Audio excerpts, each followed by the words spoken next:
Assalamualaikum warahmatullahi wabarakatuh.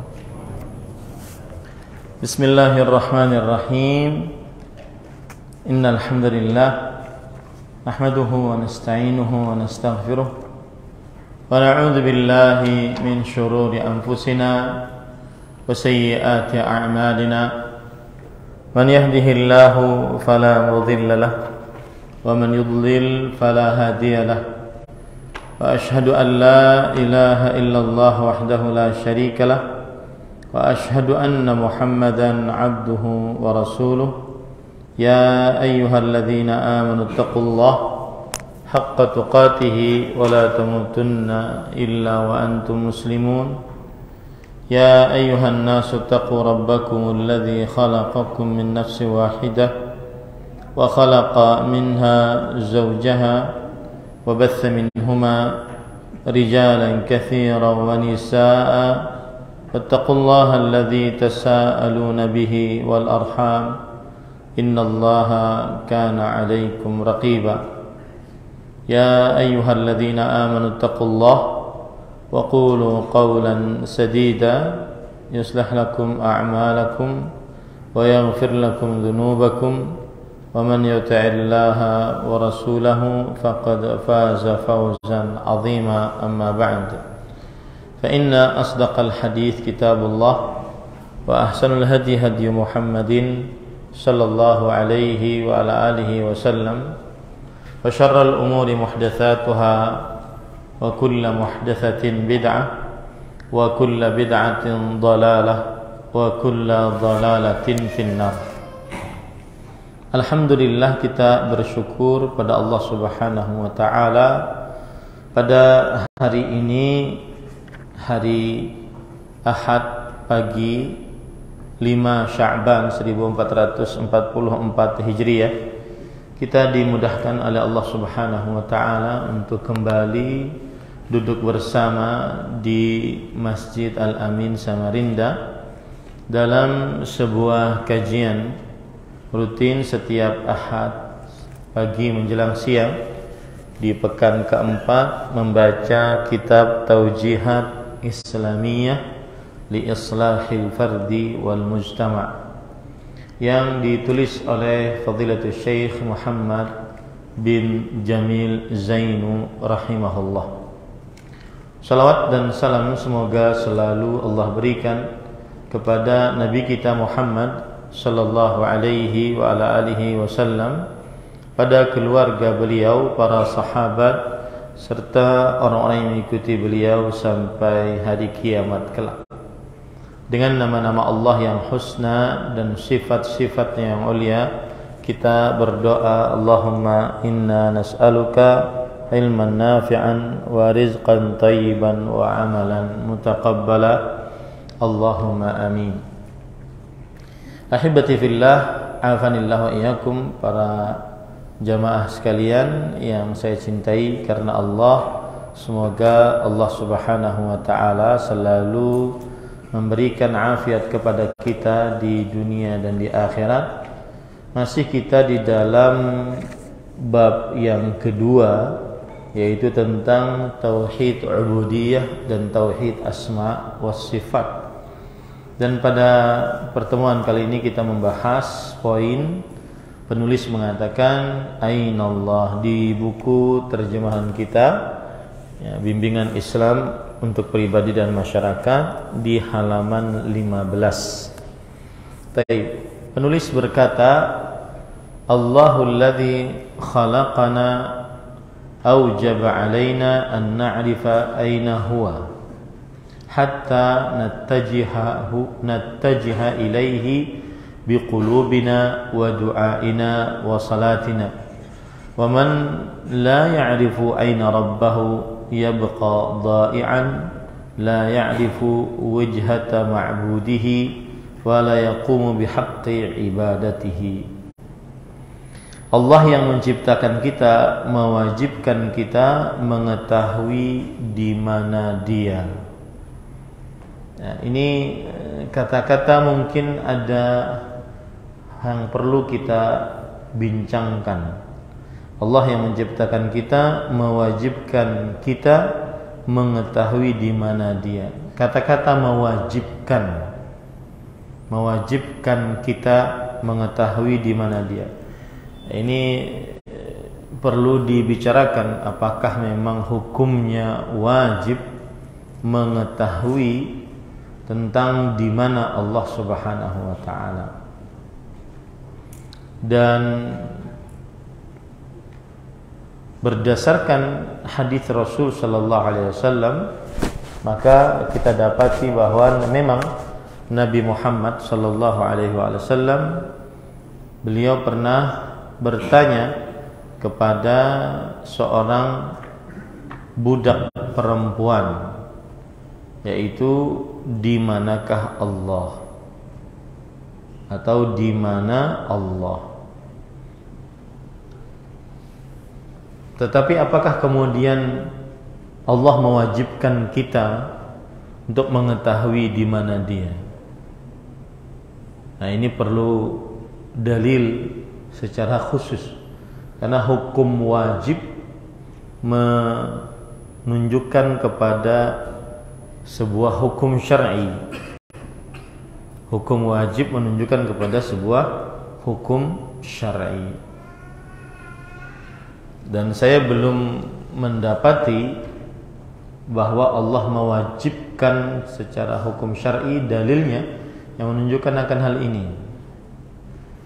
Kita mengetahui Allah Subhanahu wa taala fis sama, atau di atas langit, atau beristiwa di atas arasy. Nah, tetapi apakah Allah mewajibkan kita untuk mengetahui di mana Allah? Maka ini perlu pembicaraan kembali. Paham maksud saya ya?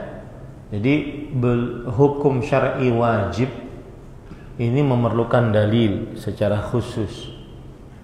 Tetapi apakah ya kita meyakini Allah fis sama, Allah di atas langit, Allah beristiwa di atas arasy, kita meyakini itu. Tetapi apakah hukum Allah mewajibkan kita untuk mengetahui di mana Allah? Memang Rasul sallallahu alaihi wasallam pernah bertanya, "Ainallah?" Di manakah Allah? Tapi itu kan bukan menunjukkan kepada kewajiban bahwa Allah mewajibkan kita mengetahui di mana Allah. Nah, ini perlu dicari lagi perkataan para ulama tentangnya. Sekali lagi pernyataan saya bahwa kita wajib mengimani Allah itu di atas langit, Allah itu beristiwa di atas arasy. Kita wajib mengimani itu.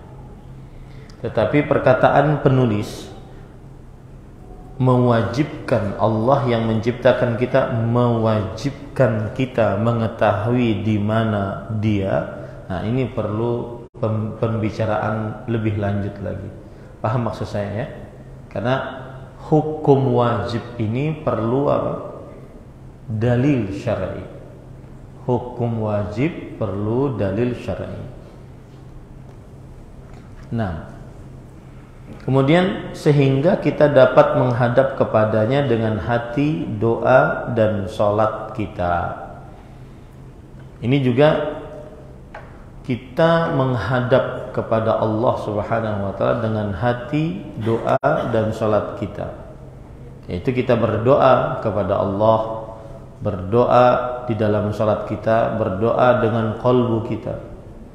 Kemudian penulis mengatakan, orang yang tidak mengetahui di mana Tuhannya, maka ia akan tersesat, tidak mengetahui kemana ia menghadap kepada Tuhannya atau yang diibadahinya, dan tidak dapat melaksanakan ibadah penghambaan kepadanya dengan sebenar-benarnya. Ini juga perlu pembicaraan, penelitian kembali. Apakah orang kalau tidak mengetahui Allah di atas arsy, Allah beristiwa di atas arsy, kemudian dia dikatakan tidak bisa beribadah kepada Allah dengan baik dan benar. Nah, ini perlu pembicaraan kembali. Ya. Yang jelas kita meyakini Allah di atas arsy. Tapi kalau ada orang yang tidak mengetahui Allah di atas arsy, kalau ada orang yang tidak mengetahui Allah di atas langit, apakah beliau kemudian tersesat, tidak bisa beribadah begitu kepada Allah Subhanahu wa taala?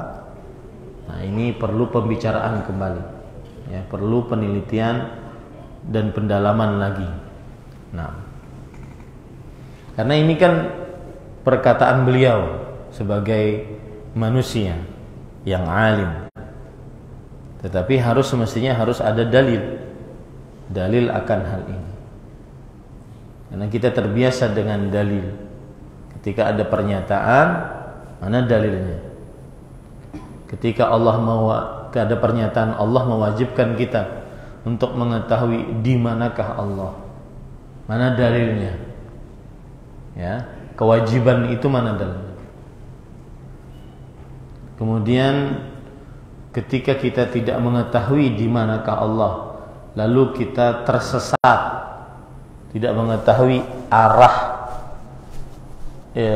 zat yang kita ibadahi, dan tidak bisa beribadah dengan sebenar-benarnya. Nah, ini mana dalilnya? Itu yang saya maksud.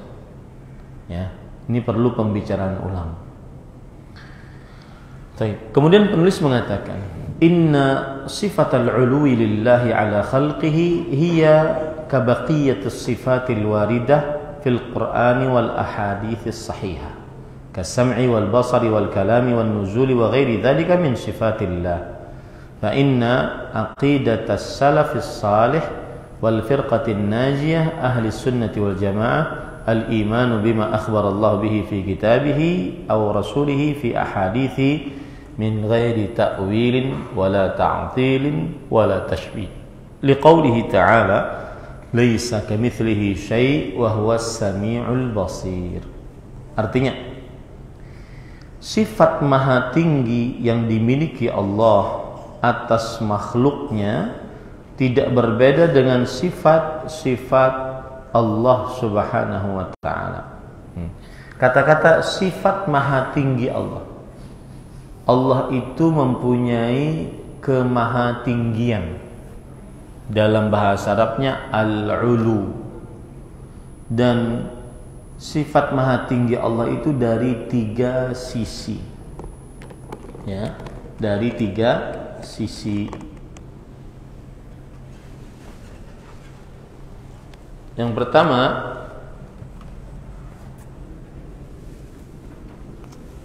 sifat al-ulu, ya.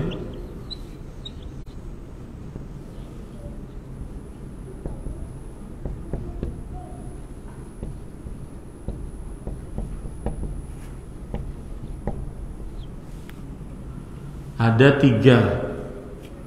Uluwuz dzat,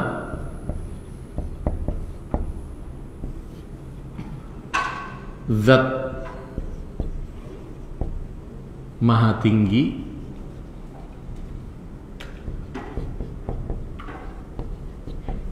Kemudian yang kedua, ulu al-qahr,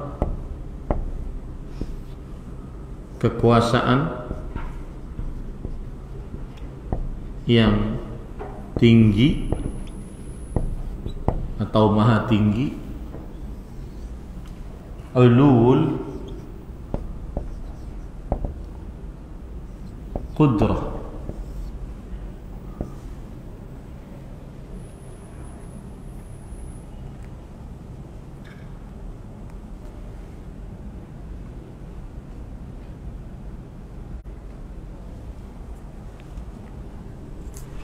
ulul dzat, ulul qahr, ulul makanah.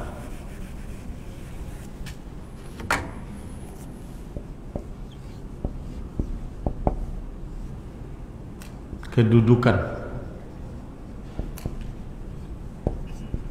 yang maha tinggi. Nah, ini tiga kekuasaan atau ketinggian Allah Subhanahu wa taala. Zatnya tinggi, kuasanya tinggi, dan kedudukannya tinggi.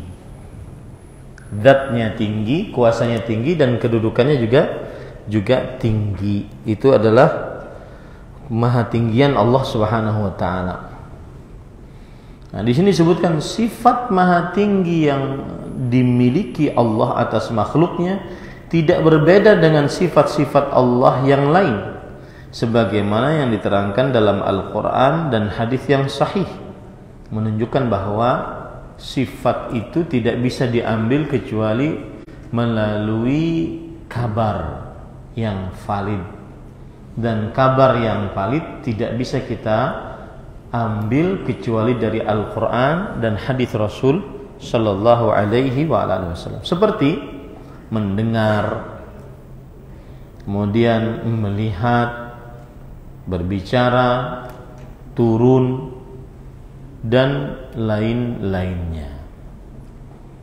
Kalau kita berbicara tentang sifat Allah, ada namanya sifat dzatiyah, ada namanya sifat fi'liyah. Sifat dzatiyah adalah sifat yang menetap pada zat Allah Subhanahu wa taala. Seperti wajah. Sifat wajah menetap pada zat Allah Subhanahu wa taala, tidak berpisah dengan Allah. Seperti tangan, sifat menetap pada zat Allah Subhanahu wa taala, tidak berpisah dengan Allah Subhanahu wa taala. Seperti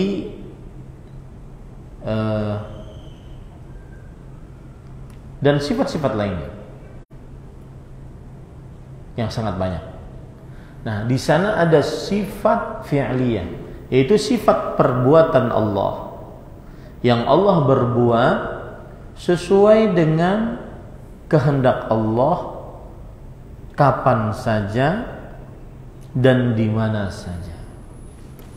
Sesuai dengan kehendak Allah Subhanahu wa taala, kapan saja dan di mana saja. Seperti kalam, itu sifat fi'liyah. Allah berbicara sekehendak Allah, kapan saja, di mana saja. Turun, sifat fi'liyah, sifat yang menunjukkan kepada perbuatan Allah. Kemudian mendengar, yang disebutkan tadi, mendengar, melihat, berbicara, turun, itu semua sifat-sifat fi'liyah. Dan di dalam sifat-sifat itu ada yang tergabung kedua-duanya, sifat fi'liyah dan sifat dzatiyah secara bersamaan. Seperti mendengar, melihat, itu sifat dzatiyah yang tidak terpisah dari zat Allah Subhanahu wa taala, dan sifat fi'liyah secara bersamaan. Ya. Jadi sifat Allah ada dua, dan Allah terkadang bersifat dengan salah satu dari keduanya tersebut, dan Allah terkadang bersifat dengan dua-dua sifat tersebut. Nah, ini penting pembicaraan tentang masalah sifat. Nah, akidah para ulama salaf saleh. Para ulama salaf saleh. Salaf saleh itu siapa? Para sahabat. Kemudian para tabi'in dan para tabi'ut tabi'in yang mengikuti sahabat dengan baik. Itulah salaf saleh yang disebutkan oleh Allah dalam Al-Quran, was-sabiqunal awwaluna minal muhajirin wal ansar walladzina ittaba'uuhum bi ihsanin radhiyallahu anhum wa radwan. Generasi pertama dari kaum muhajirin dan ansar, ini para sahabat, dan orang-orang yang mengikuti mereka dengan baik, ini para tabi'in dan tabi'ut tabi'in. Mereka diridhai oleh Allah dan Allah meridhai mereka. Mereka meridhai Allah dan Allah meridhai mereka. Dan para salafus saleh ini generasi terakhirnya sampai tahun 257. Jadi kita katakan sifat Allah ada dua, ya, aqsam sifatillah, pembagian sifat Allah. Bagiannya ada dua. Yang pertama, sifat apa tadi? Sifatun dzatiyah. Sifat zat. Yang kedua, sifat apa tadi? Sifatun fi'liyah. Sifat perbuatan. Nah, gitu ya. Sifatun dzatiyah, wajah, tangan, kemudian betis, fayakshiful hijab, ya. Kemudian Allah Subhanahu wa taala mengangkat hijab dari Allah Subhanahu wa taala di hari kiamat. Maka terlihatlah wajah Allah Subhanahu wa taala. Nah, kemudian ada sifat, apa sudah? Ini sifat tadi sudah ya. Nah, kemudian pembicaraan yang tadi barusan bahwa akidah para ulama salaf saleh. Siapa itu salaf saleh? Salafus saleh adalah sahabat Nabi dan para tabi'in dan para tabi'ut tabi'in. As-salaf as-salih.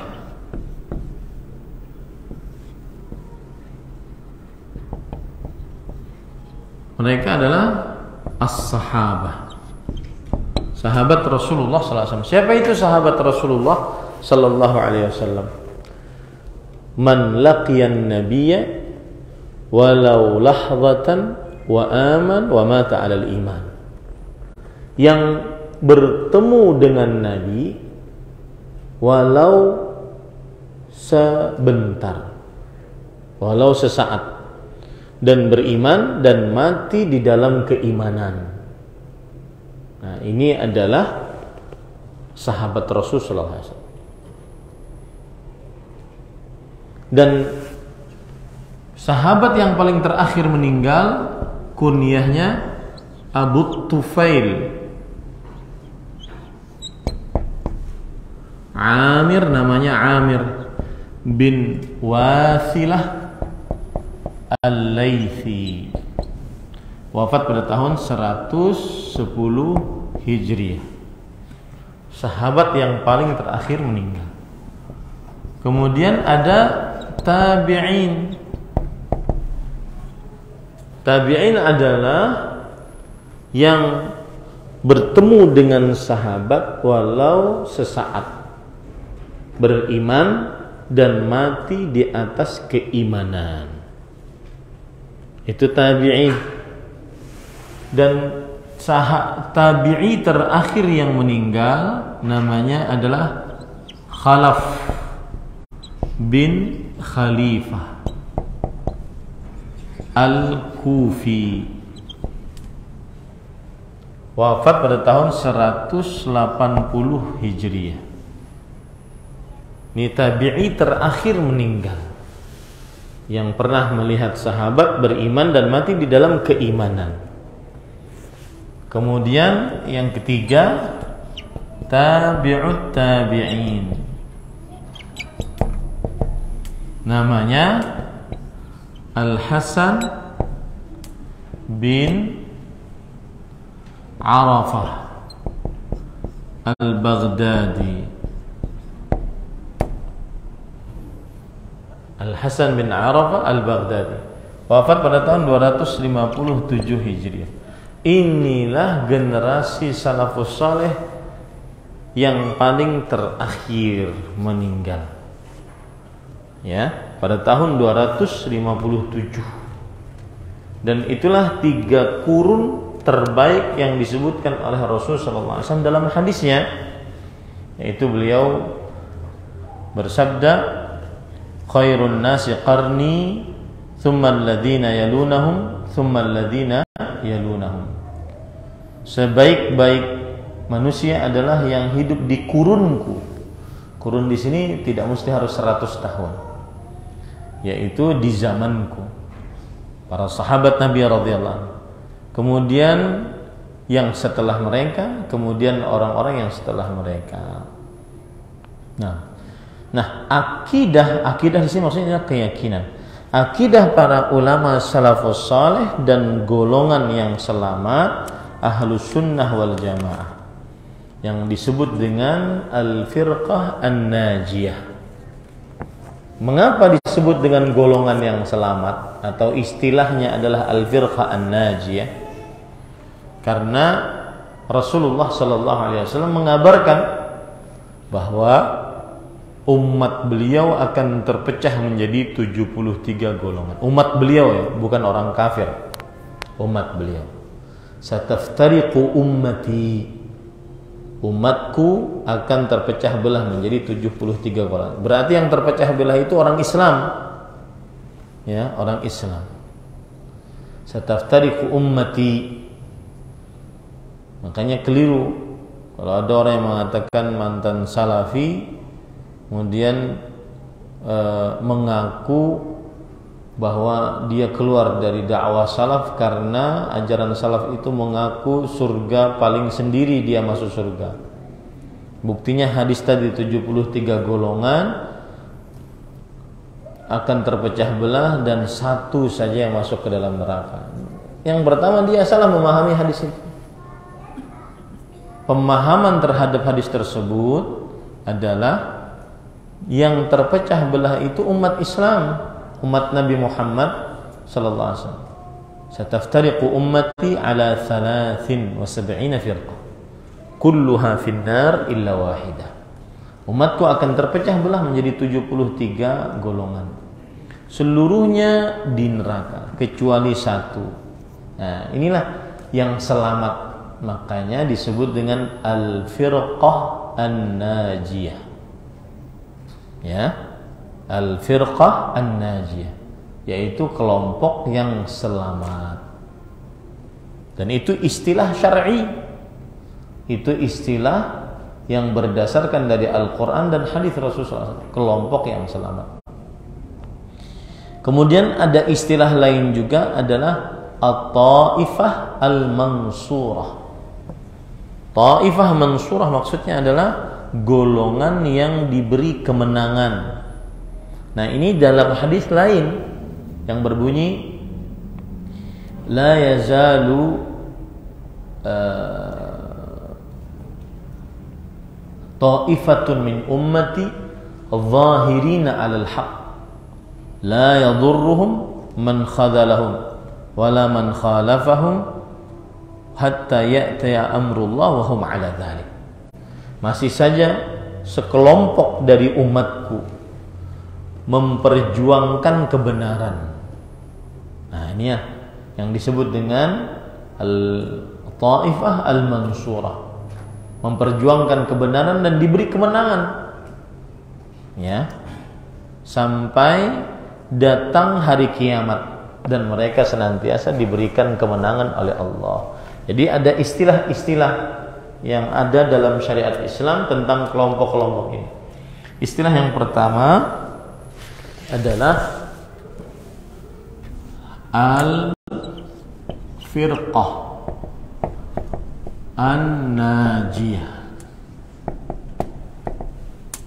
Yang kedua, at-ta'ifah al-mansurah. Yang ketiga adalah al-sunnah wal jamaah. Nah, ini istilah-istilah syar'i. Al-firqah an-najiyah, al-firqah an-najiyah, jiyah, kelompok yang selamat. Maksudnya tadi 73 golongan seluruhnya di dalam neraka, kecuali satu yang selamat. Nah, makanya disebut dengan kelompok yang selamat. Kemudian at-ta'ifah al-mansurah, at-ta'ifah al-mansurah, golongan yang diberi kemenangan.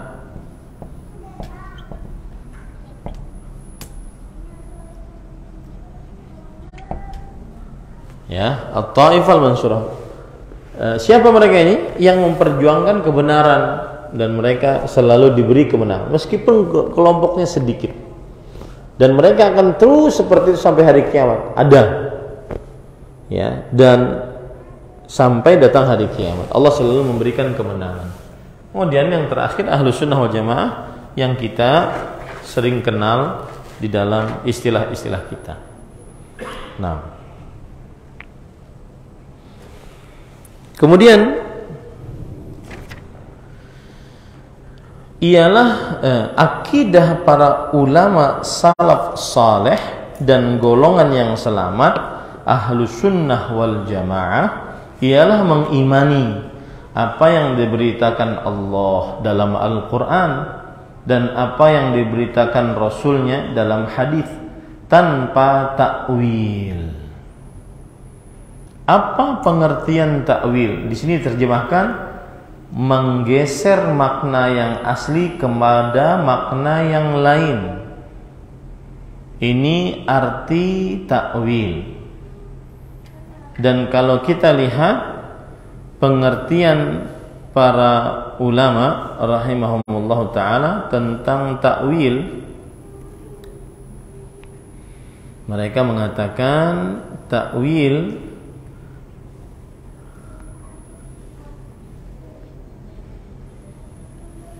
di antaranya kata mereka adalah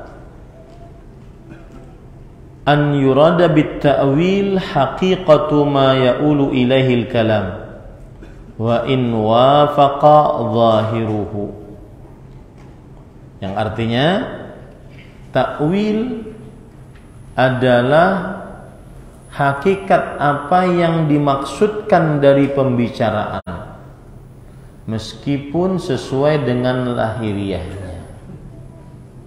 Nah, ini bukan takwil yang tercela, yaitu hakikat apa yang diinginkan dari pembicaraan. Ya, apa yang diinginkan dari pembicaraan. Contoh misalnya, wa huwa ma'akum aynama kuntum, dan Dia Allah bersama kalian dimanapun kalian berada. Kebersamaan Allah yang dimaksud di sini adalah ilmu pengetahuan.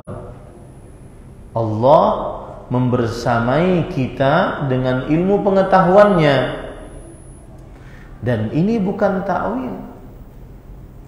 Karena sebagian orang mengatakan ayat yang menunjukkan bahwa Allah itu di mana-mana, Allah berfirman, wa huwa ma'akum aynama kuntum, dan Allah bersama kalian dimanapun kalian berada.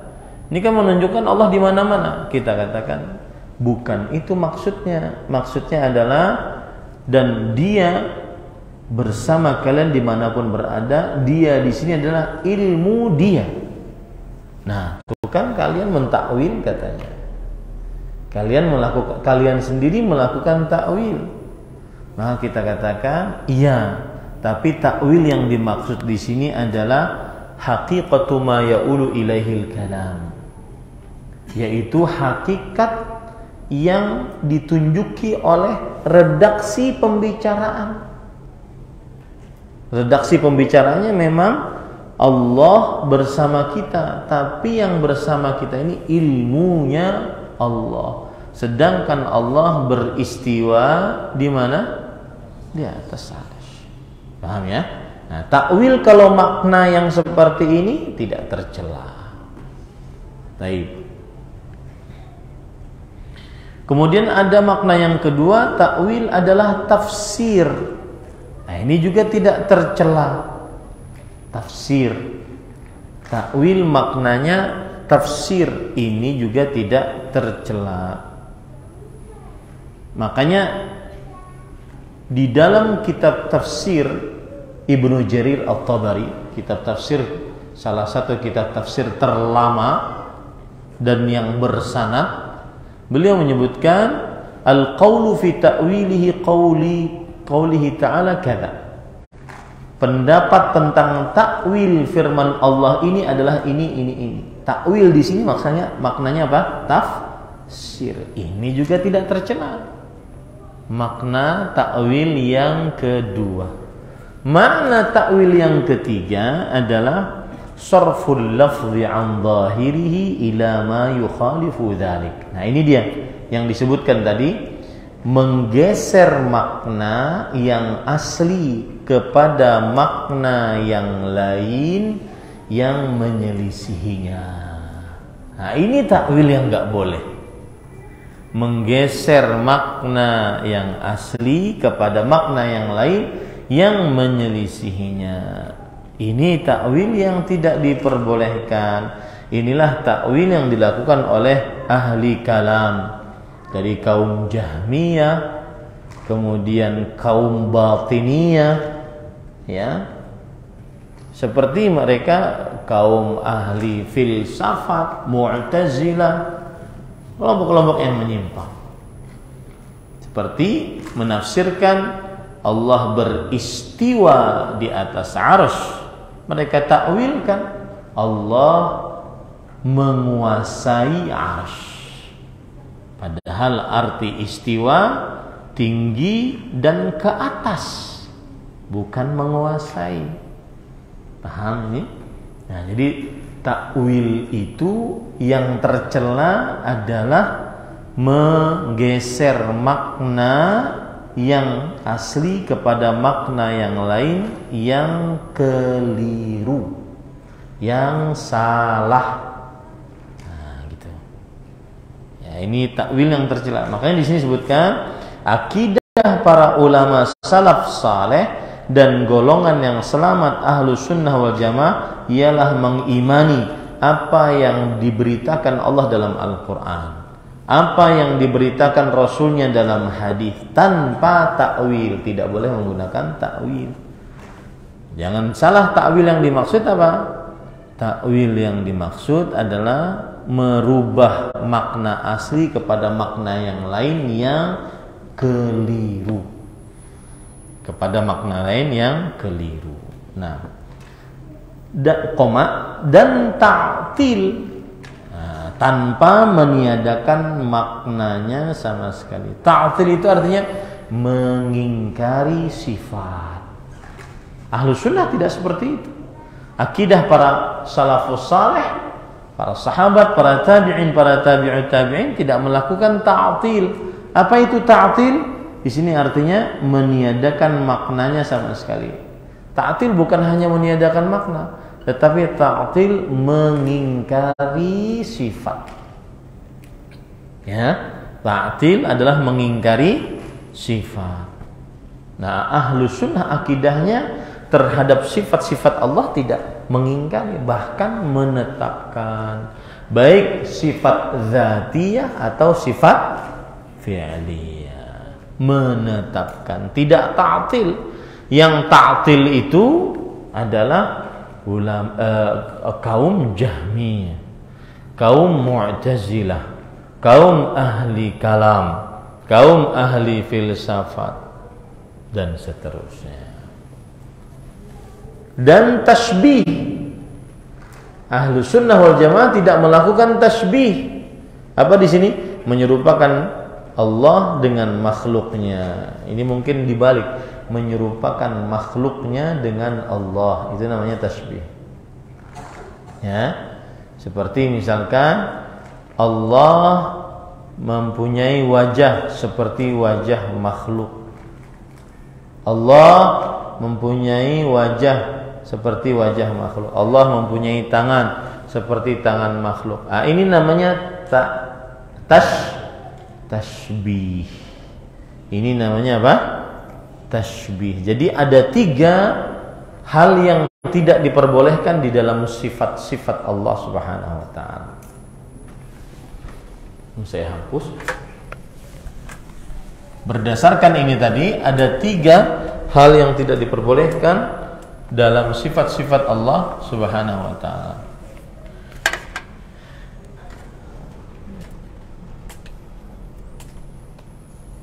Yang pertama adalah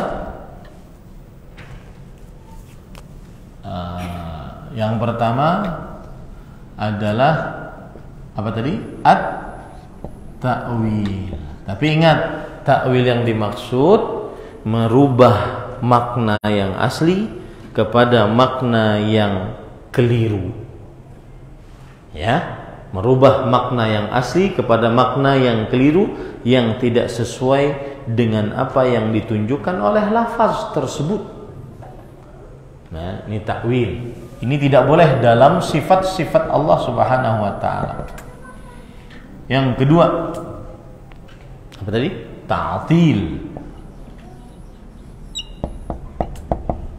Ta'til. Ini namanya mengingkari sifat-sifat Allah. Seperti misalkan kaum Jahmiyah. Mereka mengatakan Allah itu tidak di atas, tidak di bawah, tidak di depan, tidak di belakang, tidak di kanan, tidak di kiri, tidak di dalam, tidak di luar. Berarti tidak ada. Makanya mereka menolak. Ta'til itu mengingkari, menolak sifat Allah Subhanahu wa taala. Nah, penolakan ini nanti macam-macam. Ada penolakan seluruhnya seperti kaum Jahmiyah, ada penolakan cuma sifat saja, nama tetap seperti kaum ahli kalam, ada penolakan nama sifatnya sebagian ditolak seperti kaum Mu'tazilah dan seterusnya. Ya. Kemudian yang keempat, tashbih. Tashbih, menyamakan sifat al-makhluk dengan sifat Allah. Ya. Nah, ini atau nama lainnya adalah at-tamtsil. Yang ada di dalam Al-Quran, tamtsil, memisalkan. Laisa kamitslihi, tidak ada yang semisal, tidak ada sesuatu pun yang semisal dengan Allah. Ya, memisalkan. Yang keempat adalah tashbih, tamtsil, yaitu at-takyif. Nah, ini juga nggak boleh nih. Ini tidak disebutkan oleh penulis. At-takyif yaitu menanyakan bagaimana, ya, bagaimana wajah Allah, bagaimana Allah mendengar, bagaimana Allah melihat, bagaimana Allah berbicara, bagaimana Allah beristiwa. Nah, ini nggak boleh. Kita cukup menetapkan apa yang Allah tetapkan dalam Al-Quran atau apa yang ditetapkan oleh Rasulullah SAW di dalam hadis-hadisnya, tanpa melakukan 4 perkara ini. Ya, ta'wil, ta'til, kemudian tashbih atau tamtsil, kemudian takyif. Hal ini berdasarkan firman Allah, laisa kamitslihi syai' wa huwas samiul basir. Nah, lihat ayat ini. Surat Asy-Syura ayat 11. Tidak ada sesuatu pun yang serupa dengan Dia. Ingat baik-baik. Ada istilah di dalam bahasa, kata yang umum dan kata yang khusus.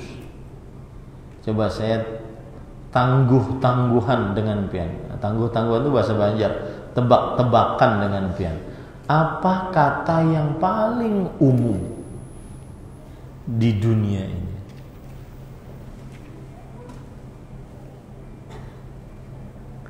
Tidak ada kata yang paling umum di dunia ini kecuali syai'. Huwa a'ammul umum. Kata yang paling umum, sesuatu. Makanya Allah sebutkan di sini, laisa kamitslihi syai'. Tidak ada sesuatu pun, baik itu sesuatu manusia, baik itu sesuatu malaikat, baik itu sesuatu jin, baik itu sesuatu hewan, baik itu sesuatu benda mati, sesuatu pun yang serupa dengan Allah. Lebih baik diterjemahkan dengan yang semisal. Makanya kata-katanya tamthil. Yang semisal dengan Allah, nggak ada sesuatu apapun. Ya. Dan ini peniadaan yang sangat umum. Tidak ada sesuatu pun yang semisal dengan Allah. Dan dialah Allah yang maha mendengar lagi maha melihat. Lihat ayat ini baik-baik.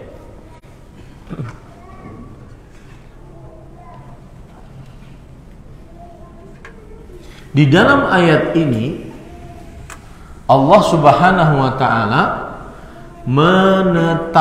meniadakan permisalan bahwa sifat Allah, baik itu sifat dzatiyah atau sifat fi'liyah, tidak ada yang semisal dengan Allah Subhanahu wa taala. Sesuatu pun, apapun, tidak ada yang semisal dengan Allah Subhanahu wa taala. Lihat ayatnya baik-baik. Laisa kamitslihi syai'. Ingat seperti yang sudah saya jelaskan tadi, syai' adalah a'ammul umum, umum yang paling umum.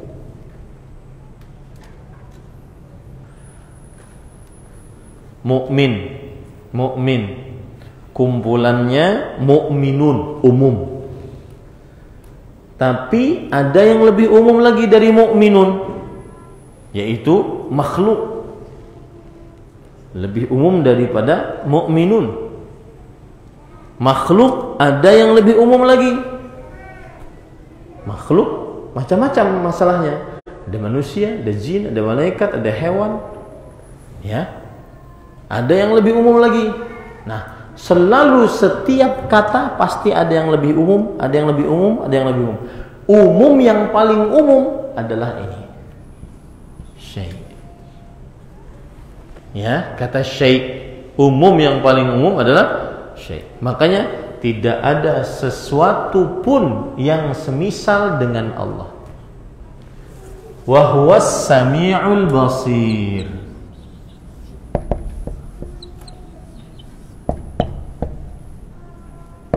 Dan Allah maha mendengar, maha melihat. Di sini Allah meniadakan persamaan, permisalan dari sifat-sifatnya. Tetapi kemudian Allah di sini menetapkan sifat. Nah, inilah dua tugas kita di dalam urusan sifat-sifat Allah. Meniadakan persamaan dengan makhluk, menetapkan sifat hanya untuk Allah yang sesuai dengan keagungan dan kemuliaan Allah Subhanahu wa taala, yang sesuai dengan keagungan dan kemuliaan Allah Subhanahu wa taala. Ini dua tugas kita sebagai manusia muslim, menetapkan ini. Nah, kalau ada orang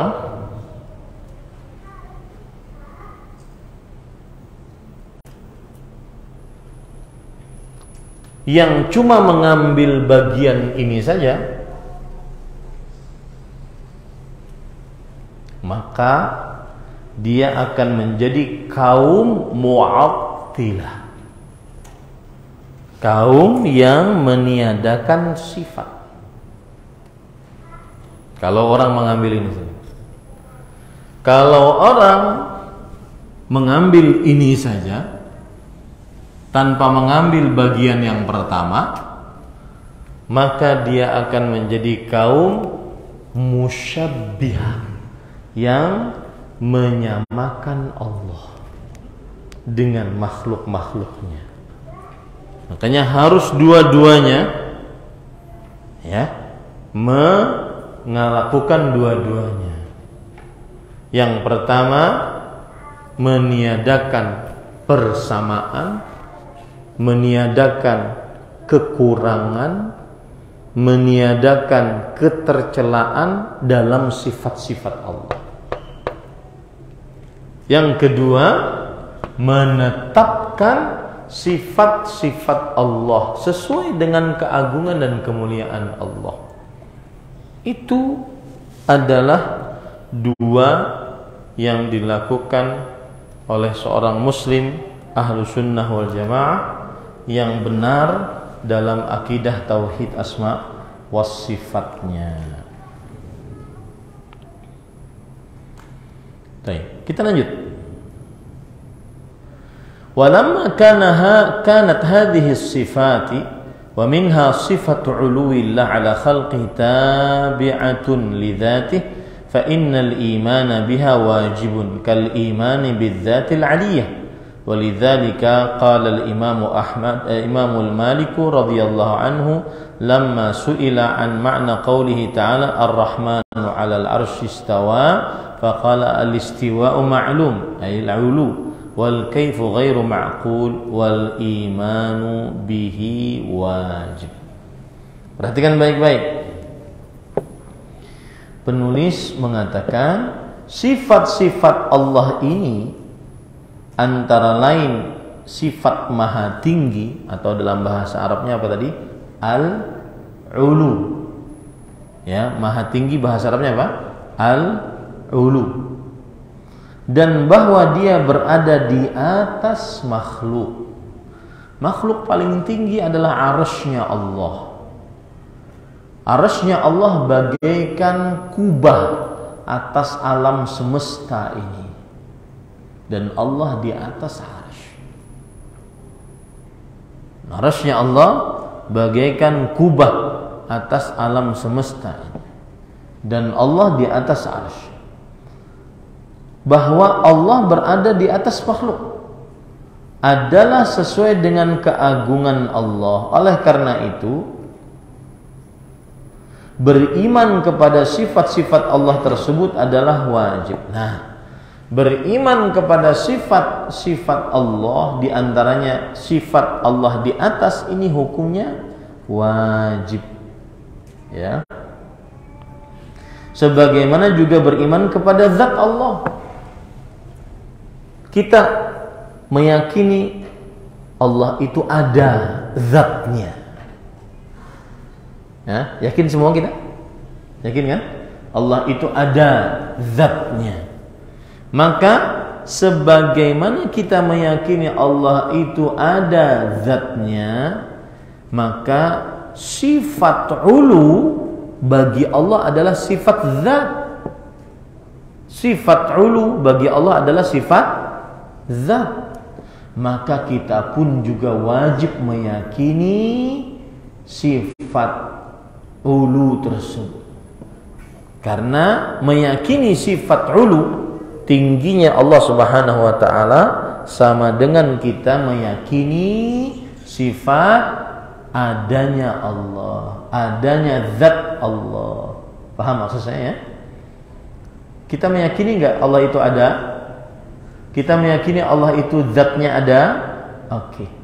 Kita meyakini Allah itu zatnya ada. Nah, kita juga wajib meyakini ketinggian zat Allah. Kenapa? Karena sifat zat, sifat tinggi adalah sifat apa? Zat. Paham? Tadi sifat ada berapa? Ada dua. Sifat zat, kemudian sifat fi'liyah. Sifat zat yang tidak terpisah dari Allah, dan sifat fi'liyah yang merupakan perbuatan Allah Subhanahu wa taala.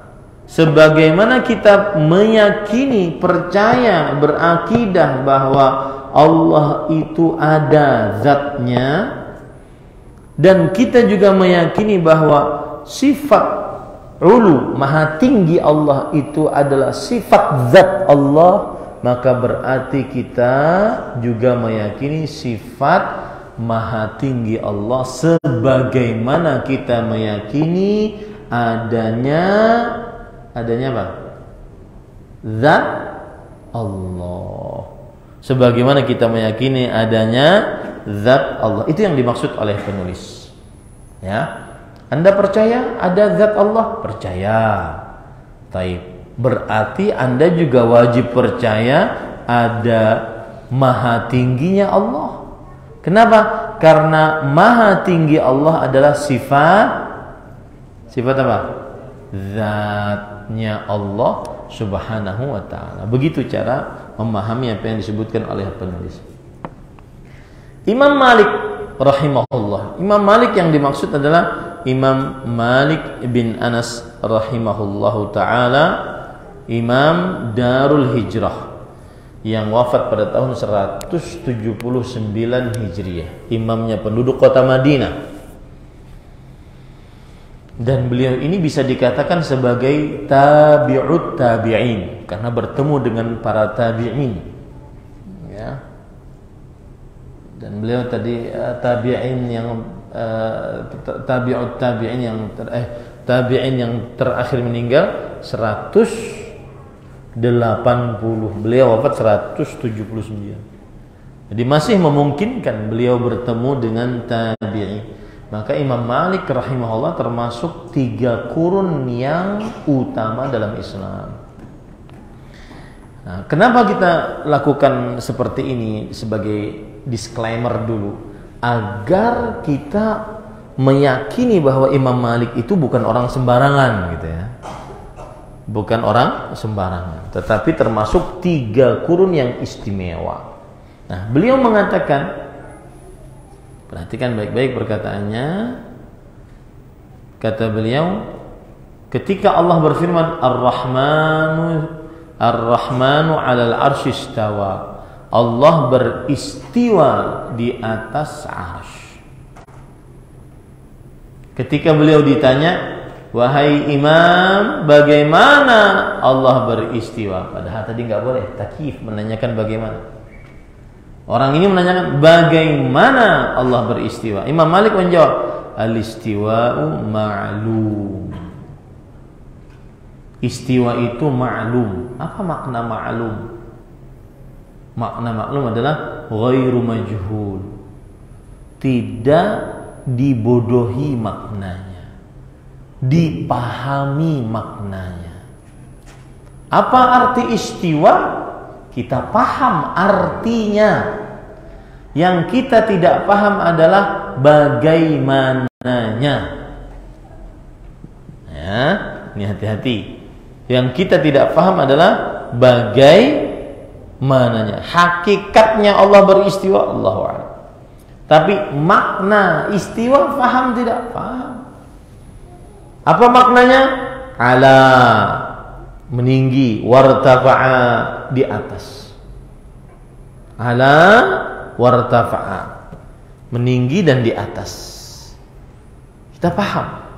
Wal kaifu ghairu ma'qul, dan menanyakan bagaimana tidak dapat kita ketahui. Bagaimana Allah beristiwa? Enggak tahu kita. Ini yang kita boleh tidak tahu. Allahu a'lam. Bagaimana Allah mendengar, bagaimana Allah melihat, bagaimana Allah Maha mengetahui, bagaimana Allah bisa mempunyai kekuasaan beristiwa, Allahu a'lam. Kemudian wal imanu bihi wajib, dan beriman kepada apa yang kepada sifat Allah istiwa wajib. Beriman kepada sifat Allah istiwa adalah wajib.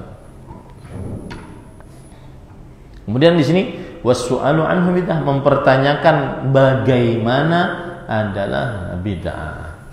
Nah, saya ingin menjelaskan dulu perkataan Imam Malik ini penting.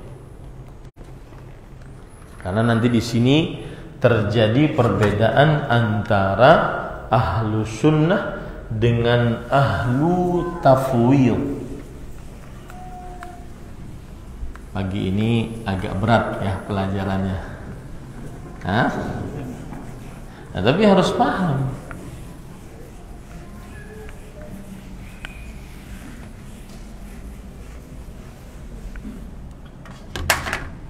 Baik. Apa tadi? Beliau mengatakan al-istiwa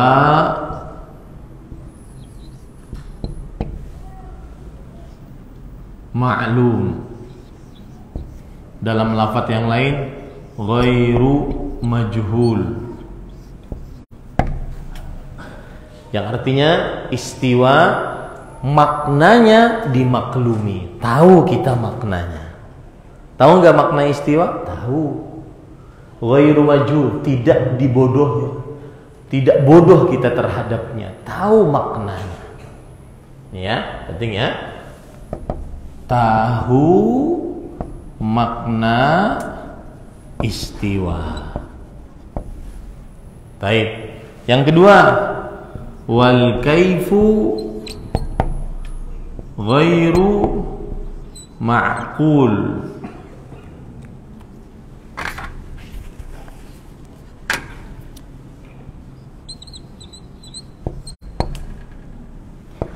Yang artinya dan bagaimana hakikat istiwa ghairu ma'qul, tidak dapat diketahui, tidak diketahui, tidak diakali.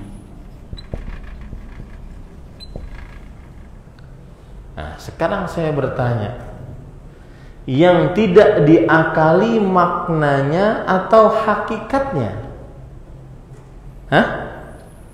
Yang tidak diketahui dari istiwa maknanya atau hakikat bagaimananya? Hah? Hakikat bagaimananya. Ini yang tidak diketahui. Ya.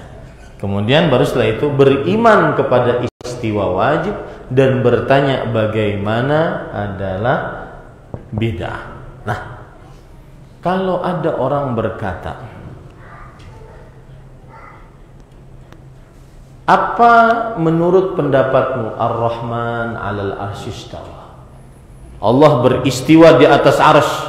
Bagaimana menurut pendapatmu? Dia katakan Allahu a'lam. Allah yang lebih mengetahui maknanya. Betul tidak? Hah? Salah. Allahu a'lam kata dia. Allah yang lebih mengetahui maknanya. Kita gunakan pada sifat lain misalkan selain sifat istiwa. Ada hadis berbunyi yanzilu rabbuna tabaraka wa ta'ala hina kulla lailatin ila sama'id dunya hina yabqa thuluthul lail akhir. Allah turun ke langit dunia di setiap malam ketika tersisa sepertiga malam terakhir. Turun. Allah turun. Dia mengatakan Allahu a'lam. Betul ini? Hah? Maka kita katakan kalau yang kamu maksud kata Allahu a'lam adalah kaifiyah, betul tidak? Betul. Tapi kalau yang kamu maksud Allahu a'lam adalah makna turun, betul tidak? Salah. Karena makna turun kita tahu dari atas ke bawah. Paham ya? Nah, yang mengatakan Allahu a'lam pada kedua-duanya ini disebut dengan ahlu tafwid. Ahli tafwid. Apa ahli tafwid? Yaitu menyerahkan makna dan kaifiyat hakikat kepada Allah. Apa bahayanya ini? Saya beri contoh lagi yang ketiga biar Bapak lebih yakin pahamnya.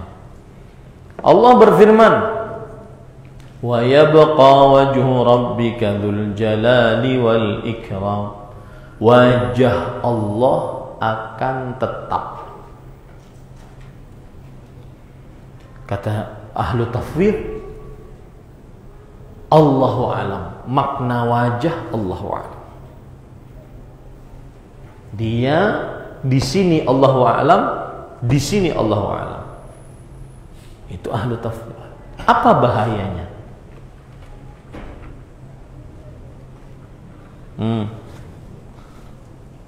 Mau setengah lagi. Siapa yang menjawab ulun beri hadiah. Apa bahayanya ahlu tafwid?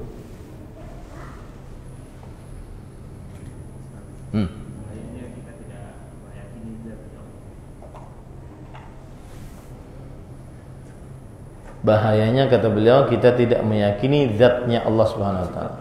Jazakallahu khair. Jawabannya salah.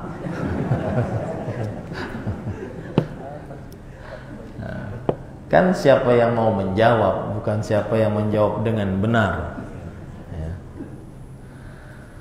Bahayanya adalah berarti Allah menurunkan Al-Quran dengan bahasa yang tidak bisa dipahami.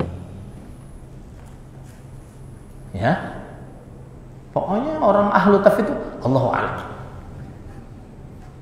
Sekehendak Allah dia maknanya. Berarti Al-Quran yang kita baca ini sia-sia dong. Allah menurunkan bahasa dengan bahasa yang tidak dipahami. Padahal Allah mengatakan bilisanin Arabin mubin, dengan lisan Arab yang jelas. Paham ya?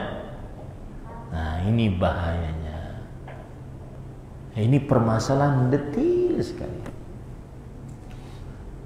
Orang yang tidak belajar seperti ini, yang tidak duduk seperti ini, ketika mengatakan tangan Allah, Allahu a'lam. Oh benar sudah tuh Allahu a'lam tangan. Enggak, harus dirinci lagi. Apa yang kamu maksud dengan Allahu a'lam? Diserahkan maknanya kepada Allah. Yang diserahkan maknanya adalah apa? Yang atas atau yang bawah? Yang bawah. Kaifiyat tangannya Allahu a'lam. Kaifiyat mendengarnya Allahu a'lam. Kaifiyat melihatnya Allahu a'lam. Hakikat melihat, mendengar, turun, istiwa Allahu a'lam. Tetapi makna sifat tersebut paham nggak kita? Paham. Makna wajah, makna tangan, makna mendengar, makna melihat, makna berbicara, makna turun, makna istiwa Allahu a'lam tidak? Tidak. Karena kita tahu maknanya, yang kita tidak tahu apanya? Kaifiyatnya, hakikatnya. Itu yang kita serahkan ilmunya kepada Allah. Nah, bisa dipahami ini Pak Ikhwah?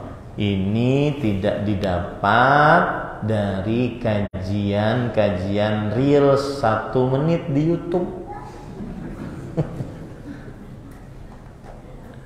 Ya, harus duduk, harus belajar pelan-pelan, membangun sebuah ilmu pelan-pelan dasar seperti membangun rumah, baru bisa menjelaskan. Nah, ya ini para ikhwan yang dirahmati oleh Allah SWT. Baik. Kemudian beliau berkata, "Fanzur ya akhil muslim ila qawli Malikin rahimahullah haitsu ja'ala al-imana bil istiwa'i wajiban ma'rifatu ala kulli muslim wa huwal 'ulu walakin kaifiyatuhu majhulah la ya'lamuha illallah. Nah, lihat bahasanya mudah oleh beliau. Perhatikanlah jawaban Imam Malik tadi yang menetapkan iman kepada istiwa itu wajib diketahui oleh setiap muslim, yang berarti berada di atas, ya. Tetapi hal itu dilakukan maka hanya Allah saja yang mengetahui. Tetapi bagaimana, yaitu kaifiyat, bagaimana hal itu dilakukan, maka hanya Allah yang mengetahuinya. Nah, kita lanjut. Inna kulla munkirin li sifatin min sifatillahi thabitah fil Qur'ani wal hadith wa minha al-'ulu al-mutlaq wa annahu 'ala as-sama' yakunu munkiran lil ayati wal ahadith ad-dala 'ala itsbatiha wa anna hadhihi sifati kamalin wa rif'atin wa 'uluwin la yajuzu nafyuha 'anillah wa inna muhawalata ba'd al-mutaakhirin تأويل الآيات والصفات متأثرين بالفلسفة التي أفسدت عقائد كثير من المسلمين مما جعلهم يعطلون هذه الصفات الكمالية لله ويخالفون طريقة السلف وهي أسلم وأعلم وأحكم وما أحسن من قال وكل خير في اتباع من سلف وكل شر في ابتداء من خلف. Yang artinya orang yang mengingkari sifat Allah yang telah ditetapkan dalam Al-Quran dan hadis, antara lain sifat maha tinggi Allah secara mutlak dan Allah di atas langit, maka orang itu telah mengingkari ayat Al-Quran dan hadis yang menetapkan adanya sifat-sifat tersebut. Nah, ini bahayanya yang mengatakan Allah tidak di atas. Berarti dia mengingkari 7 ayat dalam Al-Quran tentang istiwanya Allah. 7 ayat dalam Al-Quran. Dia mengingkari ayat tersebut. Sifat-sifat tersebut meliputi sifat-sifat kesempurnaan, keluhuran, dan keagungan yang tidak boleh diingkari oleh siapapun. Usaha orang-orang yang datang belakangan dalam istilahnya khalaf. Kalau tadi salaf yang terdahulu, ini khalaf yang datang belakangan untuk menakwilkan ayat-ayat Al-Quran yang berhubungan dengan sifat Allah adalah karena terpengaruh oleh filsafat yang merusak akidah Islam. Apa itu filsafat? Filsafat adalah pemikiran yang menghendaki untuk pertentangan dengan akal logika. Itu filsafat. Ya, filsafat kalau selain ilmu ketuhanan nggak jadi masalah. Filsafat ekonomi, filsafat ini nggak jadi masalah. Tetapi ketika dikaitkan dengan teologi ketuhanan, ini yang jadi masalah. Kenapa?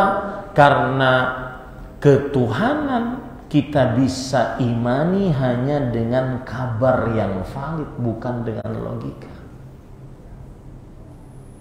Ya, dengan kabar berasal dari Al-Quran dan hadis Rasulullah SAW.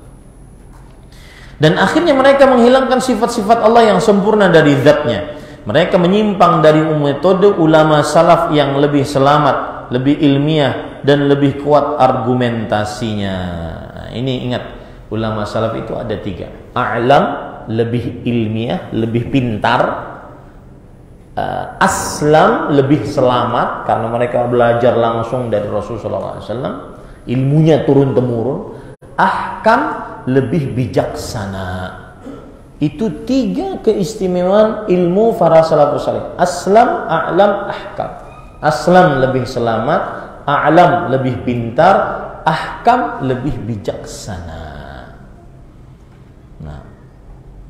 Alangkah indahnya pendapat yang mengatakan segala kebaikan itu terdapat dalam mengikuti jejak ulama salaf dan segala keburukan itu terdapat dalam bid'ah yang datang kemudian. Nah, ingat para ikhwan, ketika kita mengatakan tadi salafus saleh a'lam, ahkam, aslam, lebih berilmu, lebih selamat, lebih hikmah, ini salafnya, bukan kita yang mengklaim dirinya.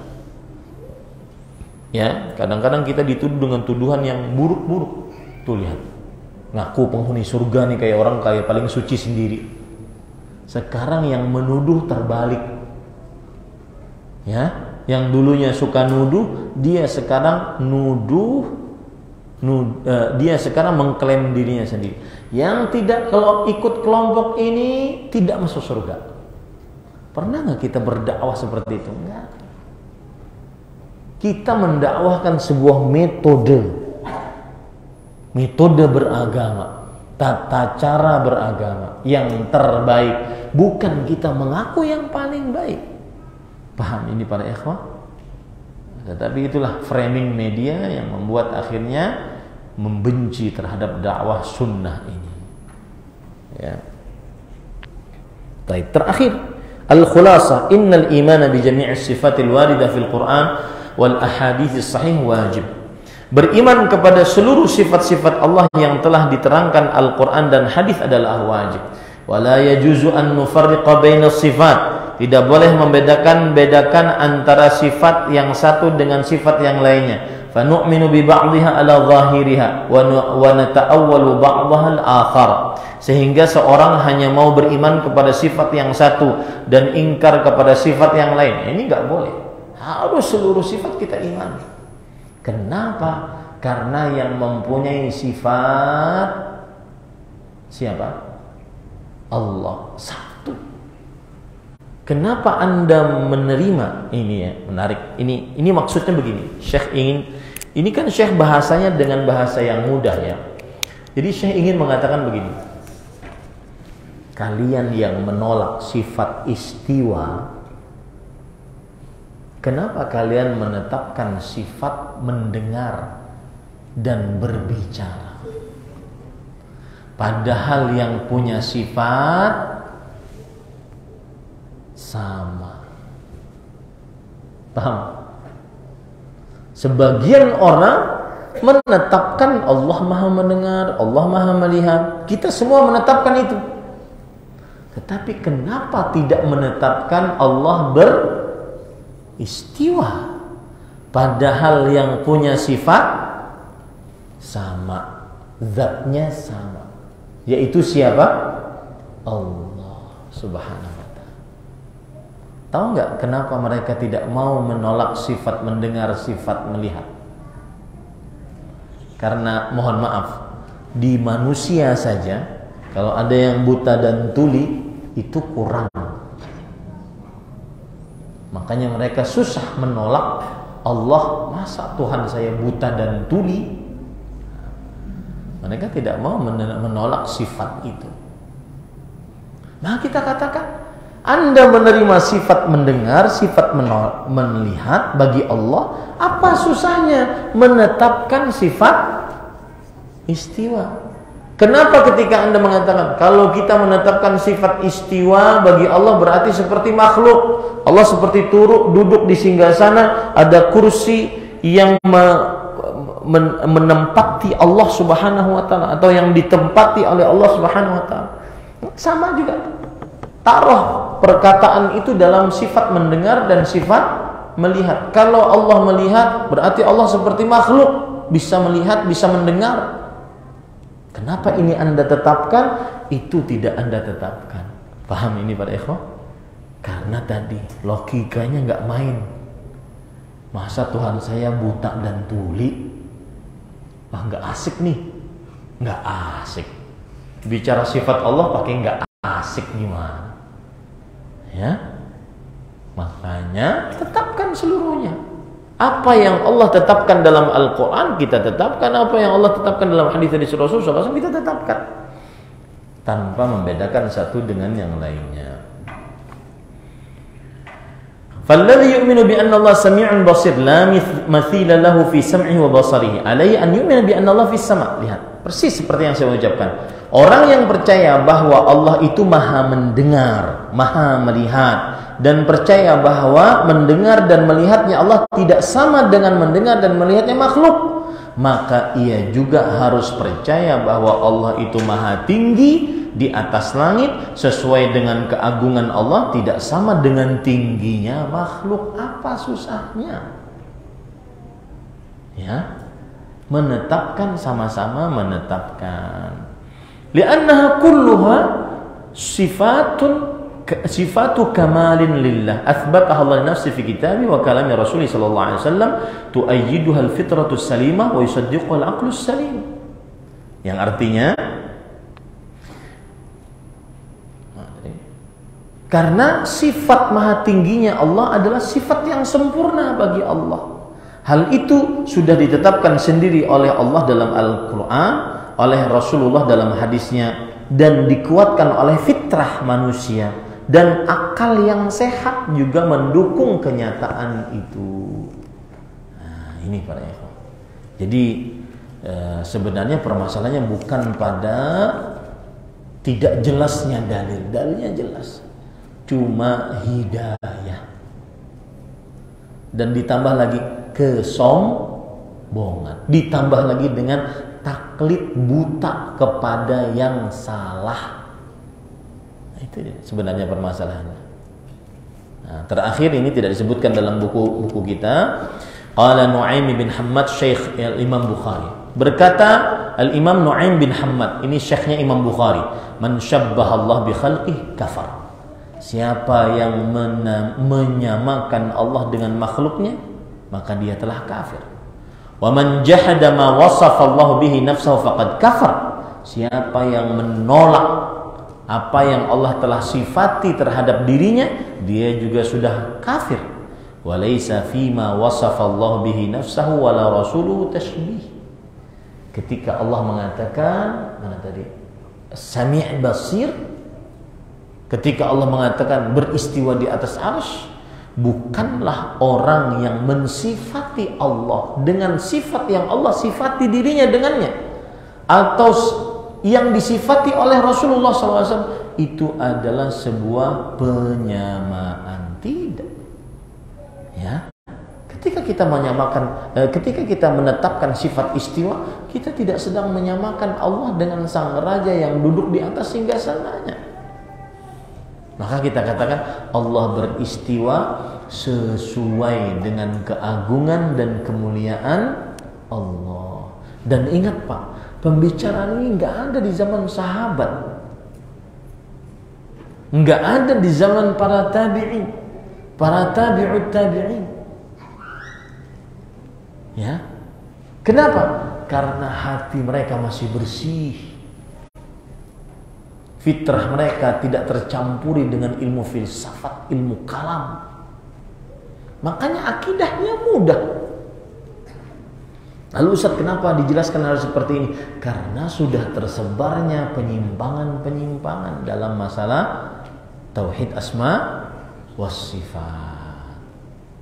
Ya, ini para ikhwan yang dirahmati oleh Allah Subhanahu wa taala. Alhamdulillah selesai. Apa yang menjadi dasar utama, akidah utama yang membedakan antara satu kelompok yang selamat dibandingkan dengan yang 72? Yang paling utama adalah pengikutannya terhadap Rasulullah SAW. Karena Rasulullah SAW bersabda, yang selamat adalah ma'ana alaihi al-yawma wa ashabi, yang mengikuti aku dan para sahabatku.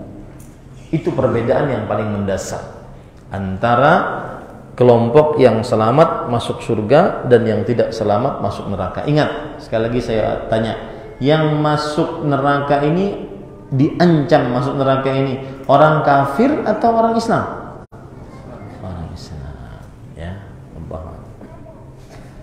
Apakah pendapat Allah tidak bertempat dan tidak berarah adalah memang permasalahan khilafiyah sejak zaman dahulu? Apakah permasalahan tersebut dapat ditoleransi?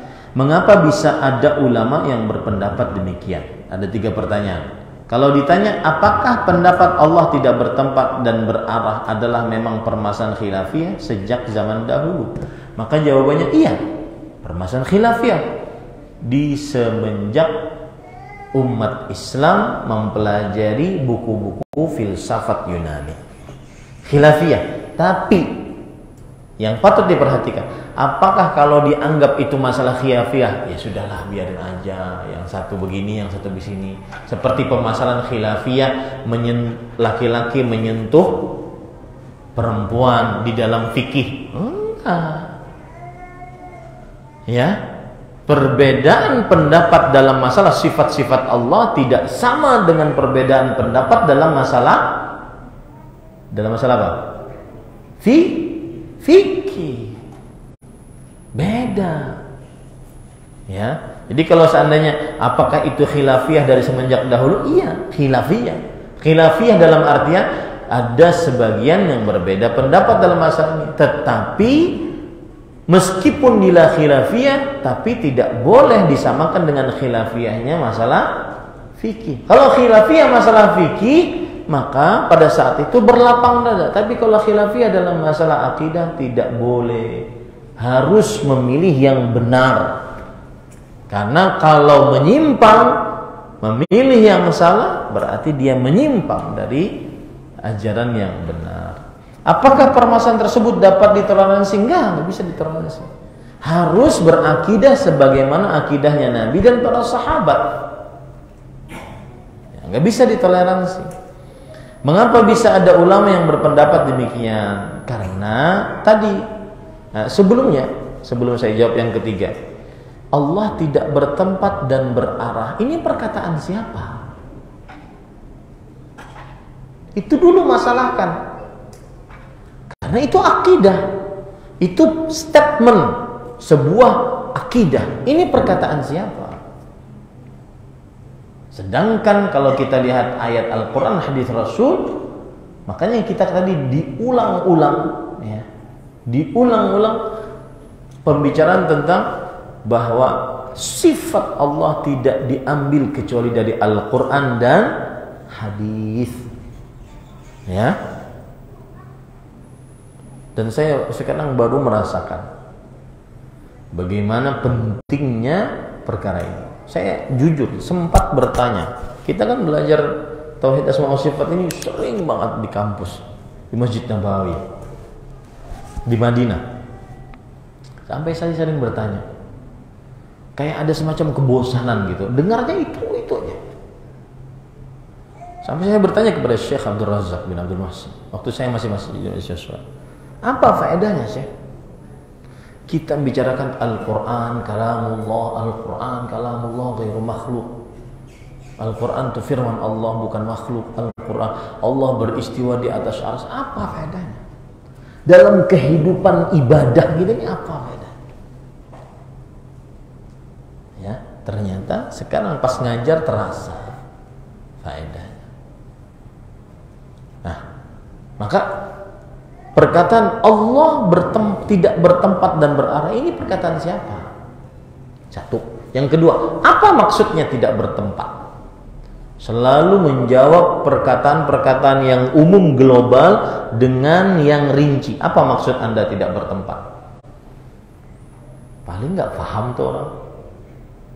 Yang paham hanya ulama-ulamanya saja.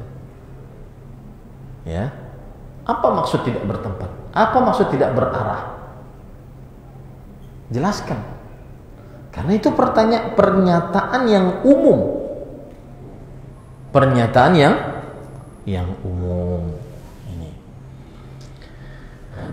Nah, baru kita jawab mengapa bisa ada ulama yang berpendapat demikian? Karena tadi menyamakan apa? Allah dengan makhluknya. Wallahu a'lam. Definisi sahabat berarti pernah bertemu dengan Rasul. Apakah di sini maknanya bertemu secara dekat? Rasul juga mengenali mereka atau sekedar si sahabat ini cukup melihat Rasul dari kejauhan? Jawabannya adalah bertemu. Tidak harus dekat, tidak harus mendengar hadis, bertemu. Ya, misalkan beliau duduk bersama para sahabatnya di pojokan situ, pian lewat pakai sepeda motor, bertemu ya, karena melihat sosok yang mulia beda dengan yang tidak pernah melihat. Dan yang paling utama beriman dan mati dalam keimanan. Karena kalau bertemu Abu Lahab, Abu Jahal bertemu ya. Allahu a'lam. Apakah 4 mazhab imam termasuk bagian dari generasi tabi'ut tabi'in? Tidak, Imam Malik saja. Imam Syafi'i tidak. Imam Abu Hanifah tabi'i karena bertemu dengan sebagian sahabat. Ya, Imam Abu Hanifah bertemu dengan sahabat yang muda, gitu ya, sahabat yang muda. Saya membeli barang untuk perusahaan tempat saya bekerja, kemudian saya minta kepada penjualnya supaya melebihkan harganya dari harga sebenarnya untuk keuntungan saya. Apakah itu boleh atau termasuk transaksi riba, Pak Ustadz? Maka jawabannya adalah ini penipuan, tidak diperbolehkan, karena ini namanya markupping, mengangkat harga tanpa persetujuan perusahaan. Allah. Dan apa yang dia dapat dari kolega perusahaan karena dia sebagai utusan perusahaan, kemudian dia dapat dari kolega perusahaan tersebut, itu tidak boleh diambil, dikembalikan kepada perusahaan. Kalau dia ambil berarti itu ghulul, dan hadayal umal ghulul dalam riwayat Imam Ahmad. Hadiah para pekerja adalah seperti mengambil harta rampasan perang yang belum dibagikan. Contoh misalkan saya di pesantren ada bagian kesehatan. Lalu bagian kesehatan ini beli obat di sebuah apotek. Karena banyak yang dibeli, kemudian apotek itu ingin servis kepada si pembeli, maka dia kasih hadiah kepada pekerja tim kesehatan ini tadi, dari pesantren ini tadi. Maka hadiah itu tidak boleh dia ambil untuk kepentingan pribadinya, tetapi dia kembalikan kepada pesantren. Kenapa? Karena tim kesehatan ini tidak dikasih hadiah kalau dia tidak beli dari si perusahaan tersebut atau apotek tersebut. Allahu a'lam.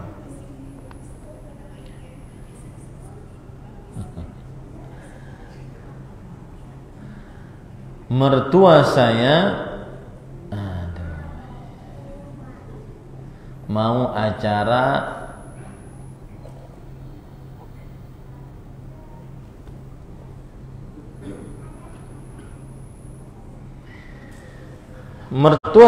acara haulan dan selawatan. Gimana sebaiknya kami lakukan? Mertua juga sudah diingatkan, karena mertua sudah tua dan di rumah juga tidak ada orang-orang yang bantu-bantu, cuma saya menantunya perempuan.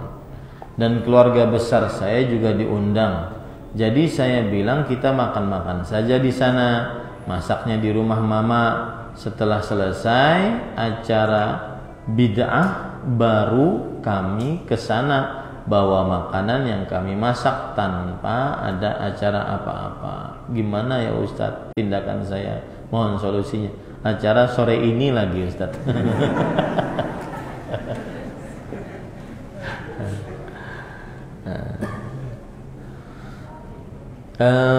Kalau ilmiahnya saya kira tidak perlu dijawab ya ilmiahnya. Tetapi yang mungkin sikapnya yang perlu dijawab, sikapnya. Maka jawabannya adalah datang ke rumah mertua tetapi tidak ikut acara ritual yang dilakukan, baik baca-bacaan tertentu, selawat-selawat tertentu, baca-baca manakib tertentu, tidak ikut melakukannya, karena hal tersebut diperlukan dalil dan belum ada dalil yang khusus eksplisit untuk orang yang sudah meninggal kemudian diacarai seperti itu. Contoh saja Rasulullah SAW kepada orang-orang dari istri-istri beliau yang meninggal sebelum beliau, anak-anak yang meninggal sebelum beliau. Itu bukti nyata yang belum bisa terbantahkan bahwa beliau tidak pernah ada haulan, tahlilan, sholawatan atas orang yang sudah meninggal. Allahu a'lam. Mengapa kita harus mengikuti ulama? Bukankah tauladan hanya Rasulullah? Tidakkah kita menandingi Rasulullah dalam berhujjah Quran pada diri Rasulullah SAW? Iya, ulama ini yang menerangkan apa yang disampaikan oleh Rasulullah. Begitu cara berpikir. Bagaimana kita bisa mensuri tauladani Rasulullah? Tidak bisa kecuali harus melalui penjelasan siapa?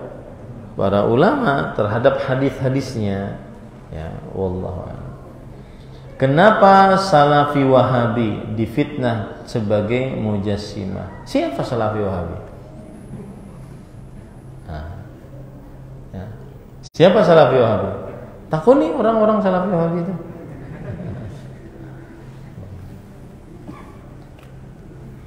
Apa arti Mujassimah? Mujassimah itu menganatomikan Allah. Ya, menganatomikan Allah. Ini sebabnya adalah karena mereka tidak paham konsep bagaimana mentauhidkan Allah secara asma wa sifat. Ya. Contoh yang tadi ayat surah Asy-Syura ayat 11. Apakah disebut Mujassimah? Allah Maha mendengar, Maha melihat. Itu ayat bantahan orang-orang yang mengatakan jika kita menetapkan Allah, sifat-sifat Allah, maka kita berarti menganatomikan Allah. Nah, ini para ikhwan. Bagaimana pendapat Ustaz tentang orang yang berpendapat bahwa mendengar ceramah di YouTube atau Instagram sama saja dalam hal yang diserap dibanding dengan hadir yang langsung? Jelas beda dong. Ya, yang hadir di sini di masjid, duduk rapi, ya. Kemudian kalau di luar melalui online sambil makan kacang, ngobrol, bahkan sambil macam-macam, ya, jauh beda. Syekh Saleh Al-Utsaimin, seorang ulama besar di Arab Saudi yang sekarang lagi digandrungi oleh para penuntut ilmu, mengatakan menuntut ilmu melalui online ini hukumnya hanya dalam keadaan muktor, terpaksa. Dan keterpaksaan itu dilakukan saat ada hal yang mendesak. Dan keterpaksaan itu dilakukan dilakukan dengan secukupnya, bukan asal hukumnya. Asal hukumnya duduk di majelis ilmu. Meskipun ilmu yang didapat mungkin dia sama. Kita tidak membicarakan itu, tapi cara menuntut ilmunya yang kita bicarakan. Paham ini ya? Wallahu a'lam. Bagaimana cara kita menjelaskan kepada orang yang masih awam pada agama mengenai dakwah sunnah? Jelaskan dengan contoh akhlak yang baik. Ya, akhlak yang baik. Innama bu'itsu liutammima makarimal akhlak. Sesungguhnya aku diutus untuk menyempurnakan akhlak yang baik. Semakin belajar, semakin berakhlak yang mulia. Nah, nanti orang akan melihat. Ya. Kemudian yang kedua, jelaskan tentang makna dakwah sunnah. Dakwah artinya mengajak, sunnah artinya adalah mengikuti ajaran Rasulullah sallallahu alaihi wasallam, mengajak untuk mengikuti ajaran Rasulullah sallallahu alaihi wasallam. Jadi enggak ada salahnya dakwah sunnah ini. Nah, lihat kata-kata saya. Tidak ada salahnya dakwah sunnah ini. Apakah kemudian saya mengklaim yang paling benar? Enggak. Yang kita bicarakan apa? Dakwah sunnahnya bauntungai. Lain ulunnya. Paham ya? Kakak saya baru selesai membangun masjid. Bagaimana cara penyampaian yang mudah dimengerti agar masjid tersebut menjadi masjid sunnah? Ada saya sampaikan semisal contoh Masjid Nabawi, Masjidil Haram. Jawabannya tidak seperti itu, ya.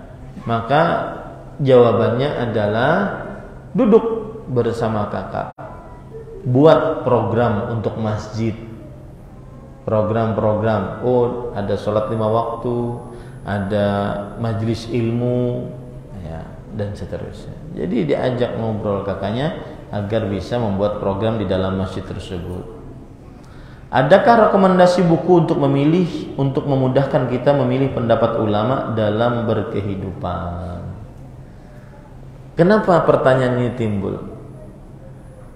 Karena keresahan, saking banyaknya pendapat, dan kita sebagai orang awam hendak yang nyaman-nyaman. Ya, pokoknya apa yang bujur maka itu yang jenang digawe. Masalah khilafiyah kada perlu ulun tahu. Nah, itu cara belajarnya orang awam. Maka si ustadz yang ngajar pun harus paham juga. Dan ini perbincangan di antara para ustadz yang berdakwah. Nanti kita dalam buku ini ada masalah sholat. Panjang lebar kalau sudah masalah sholat. Karena masalah fikih. Masalah fikih banyak khilafnya. Nah, bagaimana metodenya ngajar fikih? Apakah kita mengambil pendapat yang dikuatkan, kemudian disisipi dalil, perkataan para ulama, sudah, tanpa menyebutkan khilaf? Karena nanti khilaf bingung so. Umpat tipian aja kan apa? Nah, itu sebagian orang begitu. Ya kan? Nah, ini pertanyaan timbul karena keresahan. Jawabannya adalah yaitu beragamalah dengan manhaj salaf. Tidak perlu buku, tapi beragamalah dengan manhaj salaf. Maksudnya apa? Beragama yang sumbernya dari Al-Quran dan hadis yang dipahami oleh para sahabat, para tabi'in, para tabi'ut tabi'in, dan para ulama setelah mereka yang mengikuti mereka dengan baik. Nah, begitulah agar bisa mudah bagi kita memilih pendapat ulama dalam berkehidupan. Apalagi di zaman sekarang, Ustaz, jangankan antara para pendakwah sunnah dengan pendakwah di luar sunnah, para pendakwah sunnah saja berbeda pendapat. Betul apa betul? Itu yang bikin bingung, Ustaz. Ulun baca surat Al-Kahfi setiap hari Jumat sudah bertahun-tahun. Ini keluar fatwa kada boleh mengkhususkan mana yang bujur, siapa yang kami percaya. Ya, ini para ikhwan yang dirahmati Allah. Maka jawabannya, orang yang bermanhaj salaf tidak akan bingung karena dia punya metode beramal sandarannya Al-Quran, hadis, kemudian dipahami oleh para salafus saleh. Sudah. Ya. Ambil satu pendapat yang dia lakukan metode itu, kemudian amalkan. Dan saya berpesan untuk masalah baca surah Al-Kahfi hari Jumat itu, cukuplah Imam Ahmad kalau mau pergi ke masjid di hari Jumat beliau baca surah Al-Kahfi. Di jalan beliau jalan. Cukup ya? Ya, itu ya. Taib. Taklid itu seperti apa? Dan taklid seperti yang seperti apa yang diperbolehkan? Wah, ini panjang ini satu. Ini permasalahan usul fikih panjang. Taklid itu adalah mengikuti tanpa mengetahui dalil dan sebab. Ya. Dan taklid boleh bagi orang awam. Karena mazhabnya orang awam itu mazhab ahli fatwanya. Mazhabnya orang awam adalah mazhab ahli fatwanya.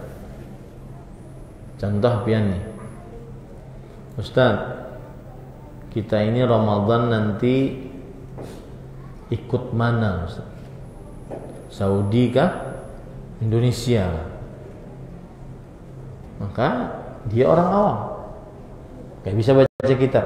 Nanya ke seorang ustaz, Kemudian Ustaz mengatakan ikuti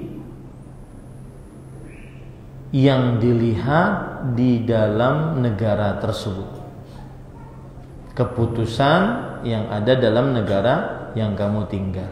Nah, sudah. Nah, bagi orang awam itu adalah taklid, mengikuti pendapat seorang alim tanpa mengetahui sebab. Maka untuk orang awam boleh, untuk penuntut ilmu enggak boleh. Apalagi orang berilmu, maka dia harus mempelajari perkataan-perkataan para ulama, dalil-dalil yang ada, lalu dia lihat mana yang lebih dekat dengan dalil. Nah, jadi ada timbangan-timbangannya, dan itu permasalahan usul fikih panjang. Ya, pian hendak yang instan. Ya, nanti kita pelajari itu insyaallah taala. Baik, ini yang bisa kita sampaikan. Insyaallah kita bertemu lagi nanti di bulan Maret kalau tidak ada perubahan, insyaallah di pekan ketiga. Karena pekan keempat sudah masuk bulan Ramadan. Mudah-mudahan kita dipanjangkan umur dalam kebaikan dan bisa memasuki bulan Ramadan. Kita cukupkan dengan kafaratul majlis. Subhanakallahumma wa bihamdik, asyhadu an la ilaha illa anta, astaghfiruka wa atubu ilaik. Wa sallallahu nabiyana Muhammad walhamdulillahi rabbil alamin. Wassalamualaikum warahmatullahi wabarakatuh.